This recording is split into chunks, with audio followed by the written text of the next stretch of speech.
बदरिया गांव की रात हमेशा से ही थोड़ी अजीब और डर से भरी होती थी, पर उस रात कुछ अलग ही था।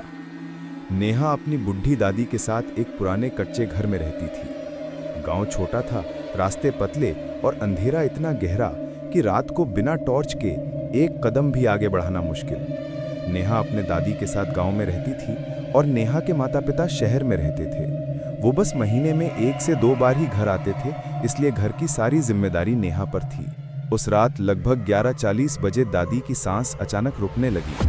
उनका हाथ ठंडा पड़ गया और नेहा घबरा गई। गांव का एक ही डॉक्टर था, वो भी गांव के दूसरे किनारे, जहां तक पहुंचने के लिए अंधेरे खेत और लंबी मिट्टी का सड़क क्रॉस करना पड़ता। नेहा को पता था कि रात में बाहर निकलना सेफ नहीं होता, पर दादी की तबीयत ज्यादा जरूरी थी। उसने टॉर्च उठाई, दुपट्टा लपेटा और दरवाजा बंद करके रात के काले सन्नाटे में निकल पड़ी। रास्ता पे उसकी अपनी जूतों की खरखर की आवाज ही बस सुनाई दे रही थी। हवा रुक सी गई थी और अंदर से डर सा बदन में गड़बड़ कर रहा था।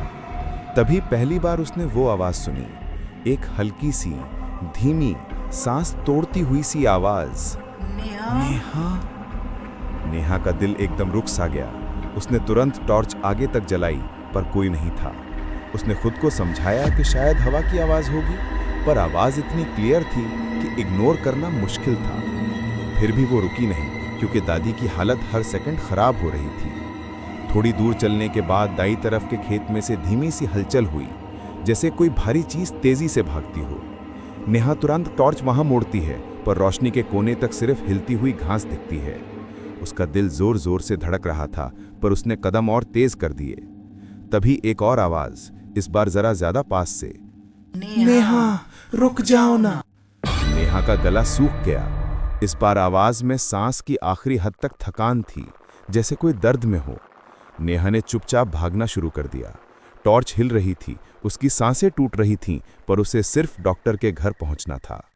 मिट्टी के रास्ते के बीच अचानक एक लंबी सीधी शैडो खड़ी थी। नेहा ने टॉर्च उस पर डाली और जैसे ही रोशनी पड़ी, वो शैडो साइड में सीधी हो गई और फिर एक ब्लिंक में गायब हो गई। नेहा का पूरा बदन ठंडा पड़ गया।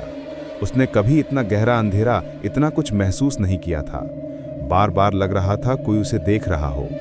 फिर भी वो डॉक्टर के घर तक जा पहुंची। डॉक्टर ने दरवाजा खोला और अजीब तरह से बोला, मुझे पता था कोई आएगा, लेकिन तू अकेली क्यों आ रही है रात में?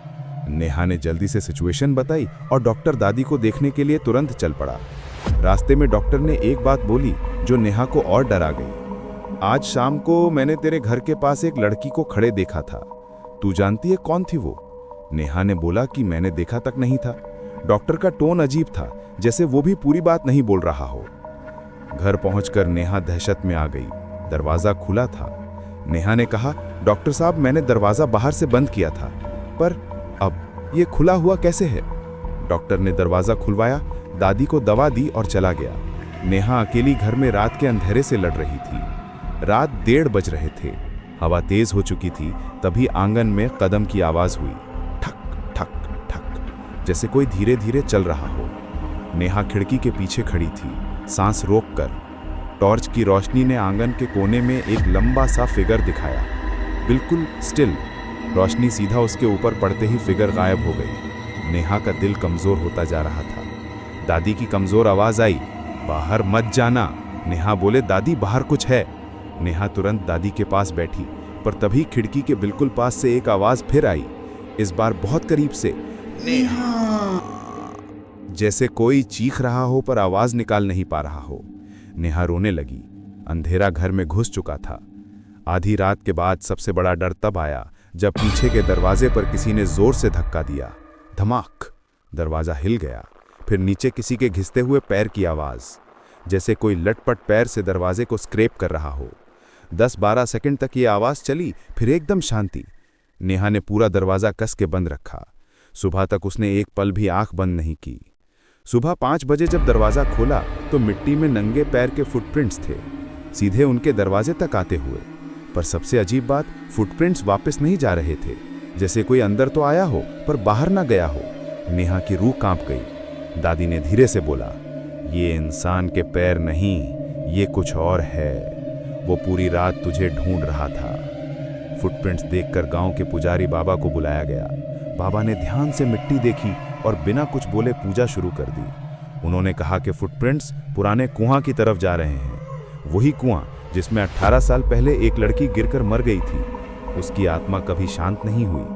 बाबा ने नेहा से पूछा, रात में आवाज किसकी थी, क्या देखा?